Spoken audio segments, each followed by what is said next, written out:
Dear brothers and sisters, today I want to address a topic that is often misunderstood and overlooked, the act of crying. There are many people who believe that crying is a sign of weakness or something to be ashamed of. However, I am here to tell you that this is far from the truth. In fact, I believe that crying is one of the most powerful and cathartic acts that a person can engage in. When we cry, we are not only releasing pent-up emotions and feelings, but we are also connecting with our innermost selves and allowing ourselves to be vulnerable. Now, some of you may be thinking that crying is only for women or children, or that it is a sign of weakness. But I assure you that this is not the case.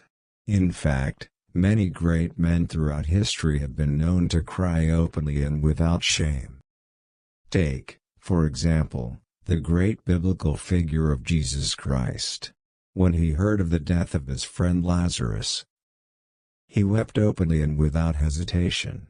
And when he was in the Garden of Gethsemane, knowing that he was about to be betrayed and crucified, he cried out to his Father in heaven, begging for strength and guidance. So you see, even the Son of God himself was not afraid to cry and show his emotions. And if it was good enough for him, then it is certainly good enough for us. But why do some people cry more than others? Does it mean that they are weaker or less able to cope with the challenges of life? Absolutely not.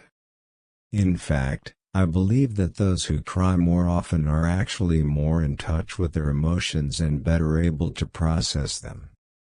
You see, life is not always easy. We are faced with all sorts of challenges and obstacles, both physical and emotional. And sometimes, the weight of these challenges can be overwhelming. But when we cry, we are not giving up or admitting defeat. Rather, we are simply acknowledging that we are human and that we need to let our emotions out. And what about those who cry over seemingly small things, like a sad movie or a touching song? Does this mean that they are overly sensitive or weak? Again, I say no. In fact, I believe that these people are simply more in tune with the beauty and complexity of the world around them. When we cry over a sad movie or a touching song, we are not just crying because of what we are seeing or hearing. We are crying because we are connecting with something deeper within ourselves, something that is moved by beauty and touched by the human experience. So my friends, if you are someone who cries often, do not be ashamed or feel like you are weak. Rather, embrace your emotions and allow yourself to feel everything that life has to offer. And if you know someone who cries often, do not judge or belittle them.